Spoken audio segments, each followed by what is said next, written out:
Assalamualaikum warahmatullahi wabarakatuh. Di ruang yang sunyi ketika suara dunia mulai mereda, ada satu pertanyaan yang tidak berasal dari pikiran, tetapi muncul dari kedalaman jiwa. Pertanyaan itu tidak menuntut jawaban, melainkan kejujuran batin. Video ini bukan untuk menambah isi kepala, melainkan mengajak Anda melangkah menuju satu keadaan yang selama ini dihindari manusia modern, kekosongan. Dari sanalah perjalanan mengenal Allah dimulai bukan sebagai konsep, tetapi sebagai kesadaran yang hidup. Kekenyangan jiwa dan hilangnya rasa ketuhanan.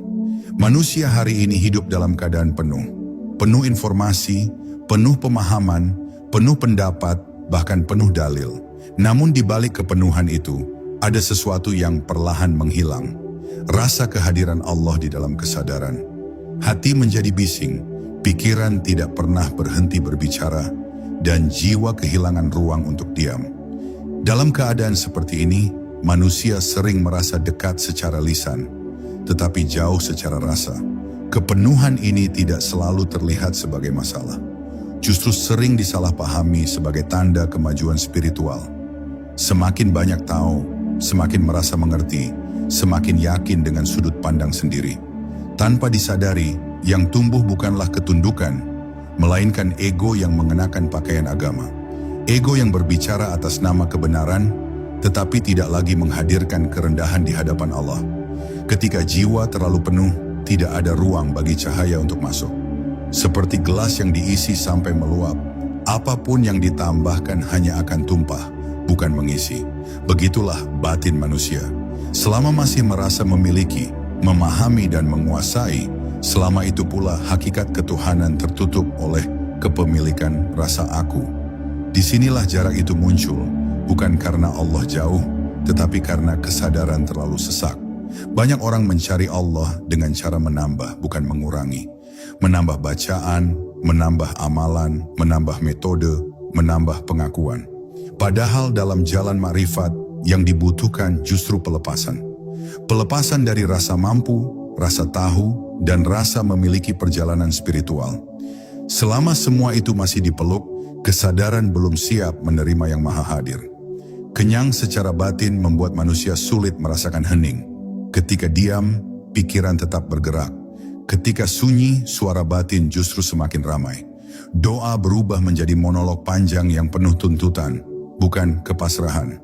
Zikir menjadi aktivitas lisan, bukan kesadaran yang menyatu. Semua ini bukan kesalahan, tetapi tanda bahwa jiwa belum diberi ruang untuk kosong. Kekosongan sering ditakuti karena disalahartikan sebagai kehampaan yang menakutkan. Padahal kekosongan batin bukan ketiadaan, melainkan kesiapan. Bukan kehilangan iman, melainkan pintu menuju tauhid yang murni. Saat jiwa berhenti mengisi dirinya sendiri, disitulah hakikat ketuhanan mulai terasa. Bukan sebagai konsep yang dipikirkan, tetapi sebagai kehadiran yang dialami. BAB ini adalah undangan halus untuk berhenti sejenak dari upaya mengisi. Bukan untuk menolak ilmu, tetapi untuk menempatkan ilmu di tempatnya. Karena mengenal Allah bukanlah hasil dari kepenuhan pikiran, melainkan buah dari batin yang bersedia dikosongkan. Dan perjalanan itu hanya bisa dimulai ketika seseorang berani mengakui bahwa selama ini jiwanya terlalu penuh untuk merasakannya. Kekosongan dalam tasawuf, gerbang awal makrifat. Dalam jalan tasawuf, kekosongan bukanlah tujuan akhir, melainkan pintu pertama yang harus dilewati oleh siapapun yang ingin mengenal Allah secara hakiki. Kekosongan tidak dimaknai sebagai ketiadaan iman, juga bukan keadaan hampa tanpa arah. Kekosongan adalah saat kesadaran berhenti memusat pada diri sendiri dan mulai tunduk pada realitas yang lebih agung dari segala bentuk pemahaman manusia. Para arif memandang bahwa selama rasa aku masih berdiri kokoh, selama itu pula tabir belum tersingkap. Rasa diri inilah yang paling halus dan paling sulit dilepaskan. Ia tidak selalu muncul sebagai kesombongan, tetapi sering berwujud sebagai rasa benar, rasa paling mengerti, atau merasa sudah sampai. Dalam tasawuf ini disebut sebagai hijab yang paling tebal, karena ia tersembunyi di balik kesalehan. Kekosongan yang dimaksud para sufi bukanlah kekosongan fisik, bukan pula kemiskinan pikiran. Ia adalah kekosongan batin dari klaim dan kepemilikan. Ketika seseorang tidak lagi menggenggam identitas spiritualnya, tidak lagi merasa sebagai pencari, tidak lagi memposisikan diri sebagai hamba yang istimewa, disitulah ruang batin mulai terbuka. Ruang inilah yang menjadi ladang tumbuhnya makrifat. Dalam sejarah para wali dan orang-orang yang dekat dengan Allah, selalu ada fase kehancuran batin. Fase ketika keyakinan lama runtuh, metode terasa hampa, dan doa tidak lagi keluar sebagai permintaan. Pada saat inilah seseorang sering merasa tersesat, padahal sesungguhnya ia sedang dilepaskan dari sandaran palsu. Yang dilepaskan bukan imannya, tetapi ilusi tentang dirinya sendiri. Tasawuf mengajarkan bahwa Allah tidak dapat didekati dengan langkah ego. Semakin seseorang melangkah dengan membawa dirinya, semakin jauh ia merasa. Sebaliknya, ketika langkah itu berhenti, ketika batin diam, ketika tidak ada lagi dorongan untuk mencapai apapun, kesadaran mulai menyaksikan bahwa Allah tidak pernah jauh. Yang berubah bukan jarak, tetapi sudut pandang batin. Kekosongan juga melatih kejujuran yang paling dalam. Dalam keadaan kosong, tidak ada yang bisa dipamerkan, tidak ada prestasi spiritual yang bisa dibanggakan. Yang tersisa hanyalah kelemahan dan ketergantungan total. Dan justru dalam kondisi inilah tauhid menemukan bentuknya yang paling murni, karena tidak ada lagi yang diandalkan selain Allah semata. Melalui pemahaman ini, jelas bahwa kekosongan bukanlah akhir dari perjalanan, melainkan awal dari kesadaran yang baru. Kesadaran yang tidak dibangun di atas pikiran, melainkan lahir dari keheningan. Dari sinilah pintu makrifat mulai terbuka, perlahan, tanpa suara, tanpa klaim, dan tanpa perasaan telah sampai. Saat pikiran menjadi tirai antara diri dan Allah. Pikiran adalah anugerah, tetapi ia juga dapat menjadi tirai yang paling halus antara kesadaran dan Allah. Ketika pikiran bekerja, ia selalu membagi, menilai, membandingkan, dan memberi nama. Dalam urusan dunia ini sangat diperlukan. Namun dalam urusan ketuhanan, pikiran memiliki keterbatasan yang tidak bisa dilampaui dengan usaha berpikir yang lebih keras. Allah tidak dapat dijangkau oleh alat yang selalu memisahkan.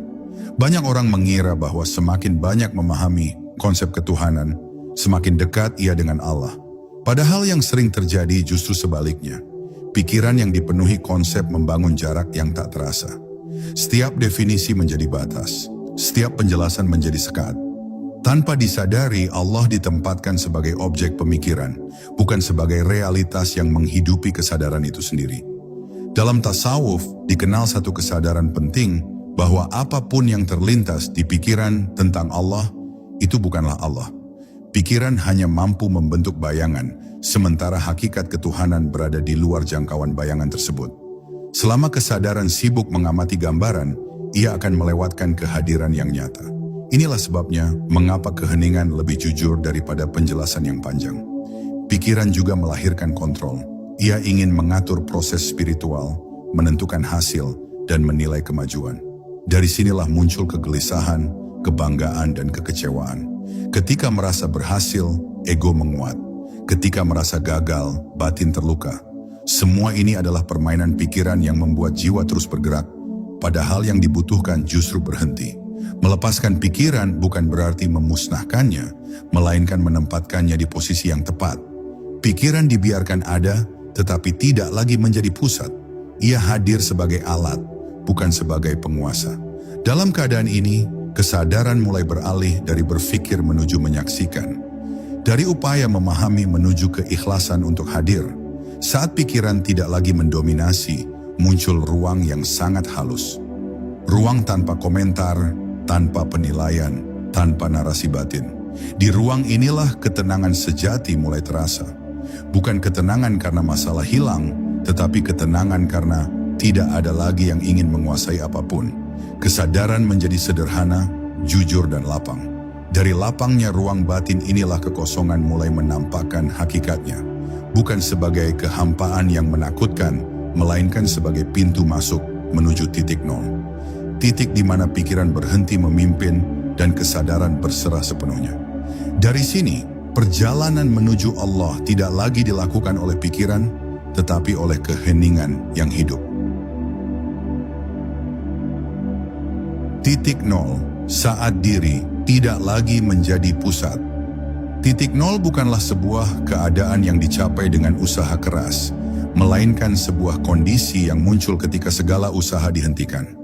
Di titik ini, kesadaran tidak lagi berpusat pada diri, pada keinginan untuk sampai, atau pada dorongan untuk merasakan sesuatu yang istimewa.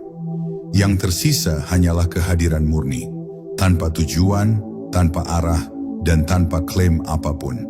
Dalam titik nol, rasa aku tidak hilang secara kasar, tetapi melemah secara alami. Ia tidak dilawan, tidak ditekan, dan tidak dimusnahkan. Ia hanya tidak lagi diberi perhatian. Seperti api yang padam karena tidak diberi bahan bakar, ego perlahan meredup ketika kesadaran berhenti menghidupkannya. Pada saat itu, batin memasuki keadaan yang sangat sederhana dan jujur. Keadaan ini sering disalahpahami sebagai ketiadaan kesadaran, padahal justru sebaliknya. Kesadaran menjadi sangat terang, tetapi tidak terarah pada apapun. Tidak ada objek yang diamati, tidak ada subjek yang merasa mengamati, tidak ada doa yang diucapkan, tidak ada permintaan yang diajukan. Kesadaran berdiri sendiri, tanpa sandaran selain Allah yang Maha Ada. Titik nol juga bukan pengalaman emosional yang meledak-ledak. Ia tidak selalu disertai rasa haru, getaran, atau tangisan. Justru sering hadir sebagai keheningan yang biasa, tenang, dan nyaris tidak menarik perhatian. Namun di balik kesederhanaannya, terdapat kedalaman yang tidak dapat dijelaskan oleh kata-kata. Kedalaman yang tidak mengundang kekaguman, tetapi melahirkan ketundukan. Dalam keadaan ini, konsep tentang Allah mulai runtuh dengan sendirinya. Bukan karena ditolak, tetapi karena tidak lagi diperlukan. Tauhid tidak lagi diucapkan, tetapi dihidupi. Bukan sebagai keyakinan yang dipegang, melainkan sebagai kenyataan yang dirasakan. Tidak ada lagi jarak antara hamba dan Tuhan, karena rasa sebagai hamba pun telah melebur dalam kesadaran. Titik nol bukanlah akhir dari perjalanan, tetapi fondasi bagi kehidupan spiritual yang sehat. Dari titik inilah ibadah menjadi jujur, zikir menjadi hidup, dan doa menjadi diam. Segala aktivitas lahir tetap berjalan, tetapi batin tidak lagi merasa sebagai pelaku utama. Ada rasa digerakkan, bukan menggerakkan. Melalui titik nol, manusia belajar bahwa kedekatan dengan Allah tidak diukur dari pengalaman luar biasa, melainkan dari hilangnya kebutuhan untuk merasa istimewa. Semakin sunyi batin, semakin nyata kehadirannya. Dan dari kesunyian inilah jalan menuju penghayatan tauhid sejati terbuka, tanpa suara, tanpa tanda, namun sangat pasti. Nafas sebagai saksi, bukan sebagai alat. Dalam perjalanan menuju titik nol, nafas sering disalahpahami sebagai teknik untuk mencapai keadaan tertentu. Banyak yang berusaha mengatur, menahan, atau memanipulasi nafas dengan harapan memperoleh pengalaman spiritual. Padahal dalam kesadaran yang benar, nafas tidak digunakan sebagai alat, melainkan dihadirkan sebagai saksi. Nafas dibiarkan mengalir apa adanya, tanpa intervensi, tanpa niat untuk mengubahnya. Ketika nafas diamati tanpa keinginan, kesadaran perlahan berhenti mencampuri proses alami tubuh. Disinilah kejujuran batin mulai terlatih. Tidak ada usaha untuk menjadi tenang, tidak ada paksaan untuk hening. Kesadaran hanya hadir, menyertai setiap tarikan dan hembusan, tanpa menempel, tanpa menghakimi. Dari kesederhanaan inilah pintu keheningan terbuka dengan sendirinya. Nafas yang disaksikan dengan jujur akan memperlihatkan satu hal penting. Ia tidak dikendalikan oleh ego. Nafas terjadi sebelum dipikirkan dan terus berjalan bahkan saat pikiran berhenti. Kesadaran ini perlahan menggoyahkan rasa sebagai pelaku. Jika nafas saja berjalan tanpa dikendalikan, maka muncul pertanyaan batin yang halus tentang siapa sebenarnya yang menggerakkan hidup ini. Dalam keadaan menyaksikan nafas, pikiran mulai kehilangan dominasinya. Ia tetap muncul, tetapi tidak lagi menjadi pusat perhatian. Pikiran berlalu seperti awan, sementara kesadaran tetap diam sebagai langit. Nafas menjadi jembatan alami yang menghubungkan tubuh dan kesadaran, tanpa harus dijadikan objek pemujaan atau simbol spiritual. Ketika kesadaran semakin tenggelam dalam penyaksian yang pasif, nafas terasa semakin halus. Bukan karena dikendalikan, tetapi karena tubuh dan batin mulai selaras. Di titik ini, tidak ada usaha untuk memperdalam keadaan, tidak ada dorongan untuk mempertahankan rasa tertentu. Segala keinginan untuk mengulang pengalaman justru dilepaskan. Dari penyaksian nafas yang jujur, kekosongan mulai terasa sebagai ruang yang akrab. Tidak menakutkan, tidak asing. Ia hadir sebagai latar belakang yang sunyi, tempat segala aktivitas batin muncul dan lenyap. Kesadaran tidak lagi mencari Allah, tetapi mulai menyadari bahwa kehadirannya tidak pernah terpisah dari momen ini. Melalui nafas yang disaksikan tanpa niat, jalan menuju titik nol menjadi lembut dan aman. Tidak ada lonjakan emosi, tidak ada kehilangan kendali. Yang ada hanyalah kepasrahan yang tumbuh perlahan. Dari sinilah keheningan sejati mulai mengakar, bukan sebagai teknik, tetapi sebagai keadaan batin yang hidup bersama setiap detak kehidupan. Diam yang hidup, zikir tanpa kata. Ketika nafas disaksikan tanpa niat dan pikiran tidak lagi memimpin, kesadaran perlahan masuk ke dalam diam yang hidup. Diam ini bukan hasil penekanan suara batin, juga bukan usaha untuk menghentikan pikiran. Ia muncul secara alami ketika tidak ada lagi yang ingin dicapai. Dalam diam inilah zikir menemukan bentuknya yang paling murni, tanpa lafaz, tanpa gerak, tanpa pengulangan kata. Zikir tanpa kata sering sulit diterima oleh pikiran yang terbiasa dengan aktivitas. Pikiran ingin pegangan, ingin suara, ingin struktur. Namun kesadaran yang telah tenang tidak lagi membutuhkan itu semua. Ia mengenal Allah bukan melalui sebutan, tetapi melalui kehadiran. Bukan melalui ingatan, tetapi melalui penyaksian yang jujur dan polos. Dalam keheningan ini, tidak ada dialog batin tentang baik dan buruk, dekat dan jauh. Semua penilaian larut dalam kesadaran yang lapang. Batin tidak berusaha mencintai, tidak pula berusaha takut. Ia hanya hadir sepenuhnya. Dari kehadiran total inilah rasa tunduk yang sejati tumbuh, tanpa harus dipaksakan atau ditampilkan. Diam yang hidup juga mengajarkan bahwa zikir sejati bukanlah aktivitas yang dilakukan oleh seseorang, melainkan keadaan ketika kesadaran terus terhubung dengan sumber kehidupan. Tidak ada lagi perasaan sedang berzikir, karena yang tersisa hanyalah kesadaran itu sendiri. Inilah sebabnya para arif menyebut diam sebagai zikir tertinggi. Dalam keadaan ini, Allah tidak dipanggil karena tidak pernah pergi, tidak dicari karena tidak pernah hilang. Kesadaran mulai merasakan bahwa kehadiran Allah lebih dekat daripada pikiran, lebih nyata daripada perasaan. Kedekatan ini tidak menimbulkan euforia, tetapi menghadirkan ketentraman yang dalam dan stabil. Diam yang hidup tidak memisahkan manusia dari dunia. Justru sebaliknya, ia membuat setiap gerak menjadi bermakna. Bicara menjadi seperlunya, tindakan menjadi tepat, dan respon menjadi jernih.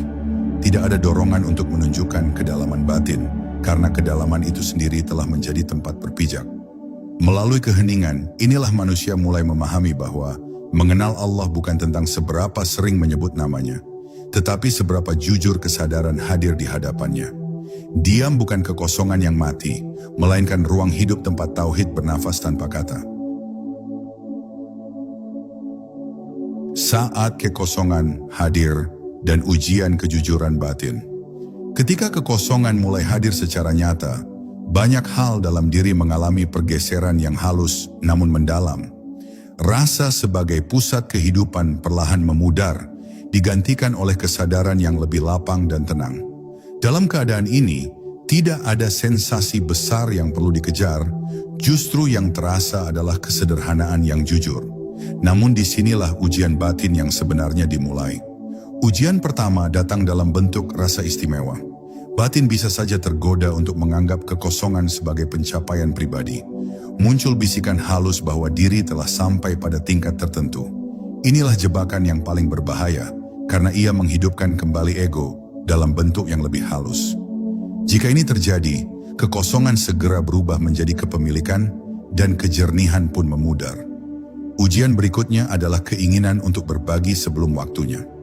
Ada dorongan untuk menjelaskan, mengajarkan, atau menunjukkan keadaan batin kepada orang lain. Padahal kesadaran yang matang justru semakin sunyi dan berhati-hati. Ia tidak merasa perlu meyakinkan siapapun, karena kebenaran yang dialami tidak membutuhkan pembenaran dari luar. Kekosongan yang sejati juga sering diiringi oleh rasa tidak berdaya. Segala sandaran lama runtuh, sementara sandaran baru belum terbentuk. Pada fase ini sebagian orang merasa takut, seolah kehilangan arah. Padahal yang sedang terjadi adalah peralihan dari bergantung pada diri menuju bersandar sepenuhnya kepada Allah. Ketidaknyamanan ini adalah tanda pelepasan, bukan kesesatan. Dalam keadaan kosong, doa pun berubah bentuk. Tidak lagi berupa permintaan panjang, melainkan kepasrahan yang diam. Tidak ada lagi harapan tertentu, hanya ada penyerahan total terhadap kehendak Allah. Doa semacam ini tidak terdengar oleh telinga, tetapi dirasakan oleh seluruh keberadaan. Adab menjadi penopang utama dalam fase ini. Semakin kosong batin, semakin rendah hati sikap lahir. Semakin hening kesadaran, semakin kuat komitmen pada nilai-nilai kebaikan. Kekosongan tidak menjauhkan seseorang dari aturan dan etika, justru memperhalusnya. Kesadaran yang benar selalu melahirkan akhlak yang lembut. Melalui ujian-ujian ini, kekosongan menempa kejujuran batin. Tidak ada lagi tempat bersembunyi bagi ego, karena setiap gerak batin terasa jelas. Dari sinilah keseimbangan lahir antara keheningan dan aktivitas, antara kesadaran dan kehidupan sehari-hari. Semuanya berjalan dalam naungan kehadiran Allah yang senantiasa menyertai. Kekeliruan dalam memaknai kekosongan dan jalan lurus kesadaran. Kekosongan yang tidak dipahami dengan benar dapat menyeret seseorang pada kekeliruan yang halus namun berbahaya. Salah satu kesalahan yang sering muncul adalah menganggap kekosongan sebagai kebebasan tanpa batas. Ketika rasa diri melemah, sebagian orang keliru memaknainya sebagai lepas dari tanggung jawab, aturan, dan adab. Padahal kesadaran yang benar justru semakin memperkuat komitmen terhadap kebaikan dan keteraturan hidup. Kekeliruan lain muncul ketika kekosongan disamakan dengan ketiadaan nilai. Dalam keadaan batin yang hening, perasaan netral bisa disalahartikan sebagai tidak peduli. Jika tidak disertai kebijaksanaan, sikap ini dapat menjauhkan seseorang dari empati dan kepedulian sosial.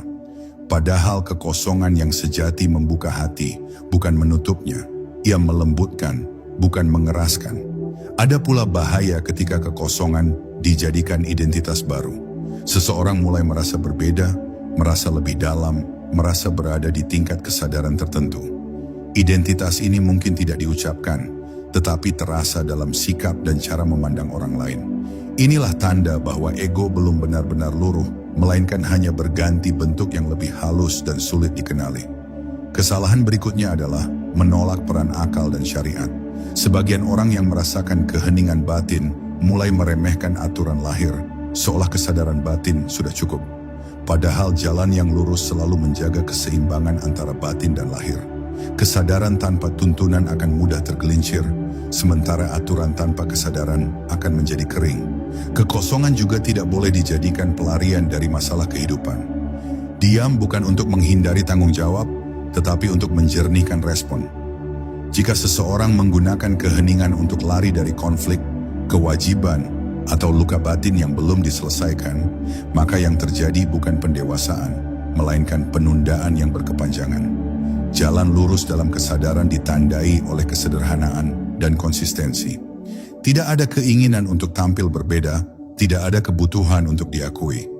Yang ada hanyalah upaya terus-menerus untuk jujur pada keadaan batin dan menjaga adab dalam setiap situasi.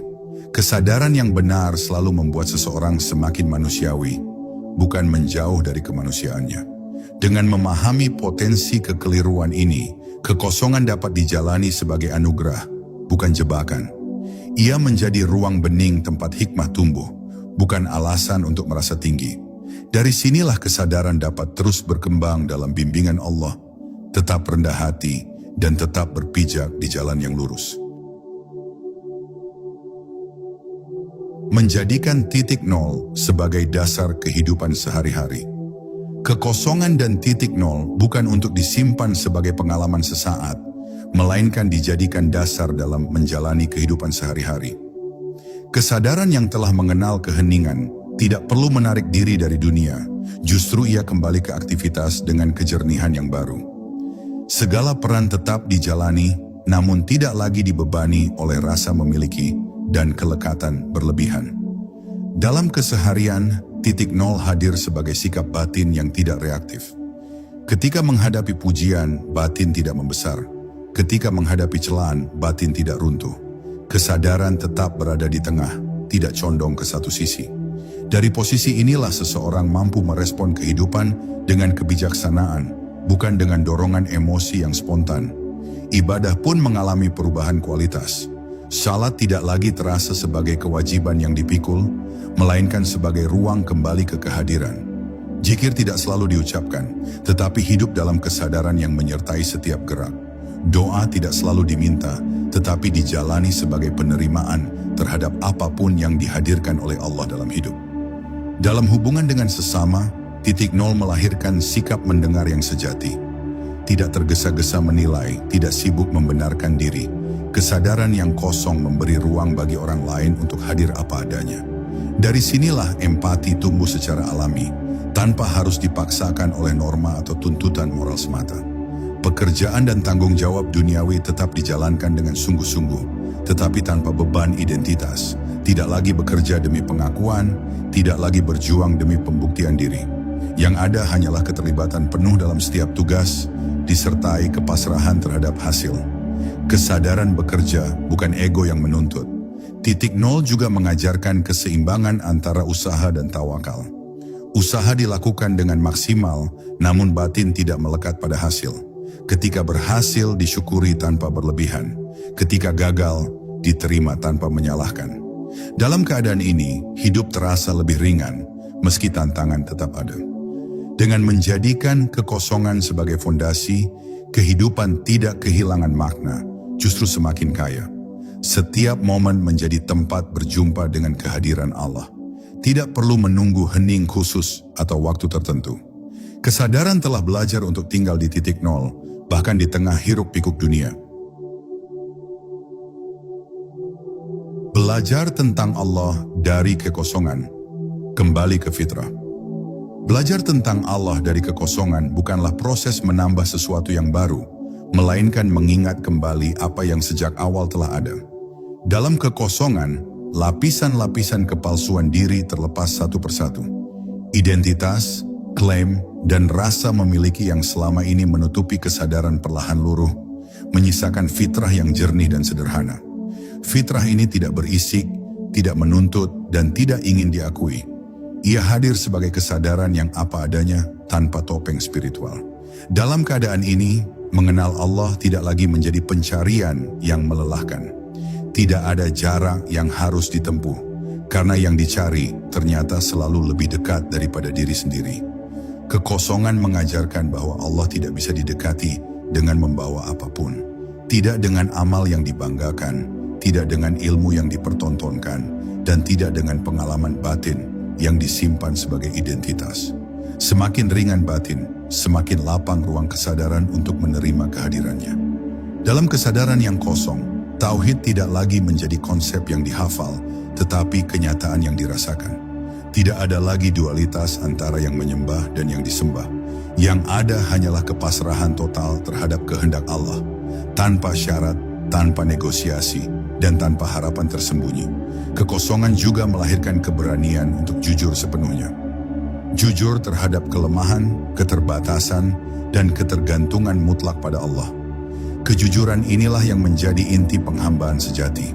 Bukan merasa suci, tetapi menyadari diri sebagai hamba yang sepenuhnya membutuhkan. Melalui jalan ini, manusia kembali mengenali makna hidup yang sesungguhnya. Hidup bukan untuk membuktikan apapun, bukan untuk menjadi siapapun, melainkan untuk hadir sepenuhnya dalam setiap ketentuan Allah. Dari kehadiran inilah kedamaian yang stabil tumbuh, tidak tergantung pada keadaan luar. Belajar tentang Allah dari kekosongan berarti berani melepaskan semua pegangan palsu dan kembali kepada sumber kehidupan itu sendiri. Bukan sebagai pencari yang haus, tetapi sebagai hamba yang telah pulang ke rumah kesadarannya. Di akhir perjalanan ini, tidak ada kesimpulan yang perlu dirumuskan oleh pikiran. Yang tersisa hanyalah keheningan yang mengajak untuk dialami, bukan dijelaskan. Kekosongan bukan sesuatu yang harus ditakuti, karena di sanalah fitrah bernafas kembali. Ketika batin berani diam, ketika rasa diri tidak lagi memimpin, saat itulah kehadiran Allah terasa tanpa perlu dicari. Tidak melalui suara, tidak melalui gambaran, tetapi melalui kesadaran yang hidup di setiap detik. Semoga keheningan ini tidak berhenti di sini, tetapi menemani setiap langkah, setiap nafas dan setiap doa yang terucap maupun yang terdiam. Dan semoga kita semua senantiasa dijaga dalam kesadaran untuk kembali lagi dan lagi kepada Allah. Dalam keadaan kosong, jujur dan berserah sepenuhnya. Wassalamualaikum warahmatullahi wabarakatuh.